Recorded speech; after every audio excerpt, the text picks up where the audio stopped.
We're sitting down with Michael Scheuer. He was the chief of the CIA bin Laden unit.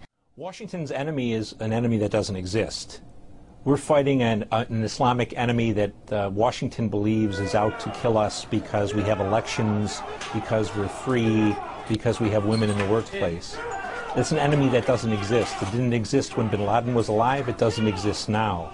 America is being attacked because of its foreign policy in the Muslim world, because of its support for Israel, because of its support for the Saudi police state, because of its presence on the Arab Peninsula. The real problem is the leaders of the Jewish American community in the United States who influence and corrupt our Congress. What they've done is create anarchy. They've created a situation where the only beneficiaries are the Islamists. The guns that have flown out of Egypt, out of Tunisia, out of Libya to the Islamists have been enormous in their volume. And the prisons that were opened in Egypt, Tunisia, and Libya have reinforced the Islamist groups across the world.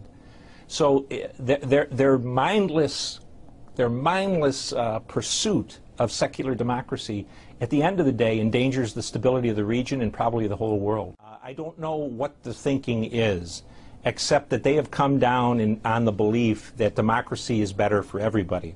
And the truth is, American and Western foreign policy interests in the Middle East have depended for 50 years on the maintenance of tyranny. So I think what we're seeing is a slow, almost inexorable advance toward some kind of a conflict with Iran. The plot that was described by the Attorney General of the United States is a comic opera. Very strong Islamist presence in Libya. So the idea that somehow there's democracy afoot in Libya is just simply wrong. It can become a country that's decidedly anti-American, anti-NATO. It can be probably less a hotbed of terror than a country that is vastly unstable. It seems the U.S. is almost creating grounds for terrorists to surge and then goes out fighting them. We see it in Pakistan. They got the whole nation alienated because of the strikes. A lot of people want revenge. How efficient is that? We are very efficient in this day and age, in the last 20 years, in creating enemies. We're not very efficient in creating security for the United States. We have the best educated population in the world, and we have the people with the littlest amount of common sense.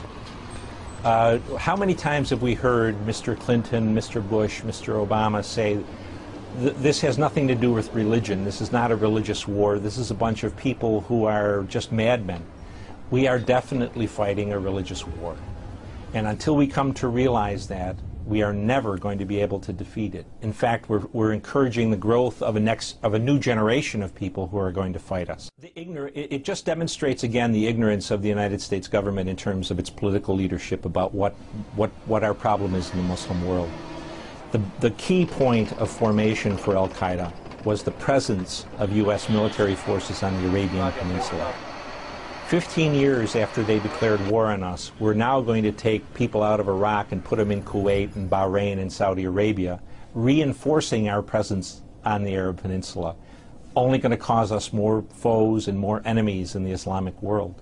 If the U.S. pulls out of everywhere, yes, is it going to be the end of terrorism? It certainly would deny the terrorists the glue of unity that keeps them focused on the United States. Let the Chinese deal with these people for the next 50 years. We've had enough of it.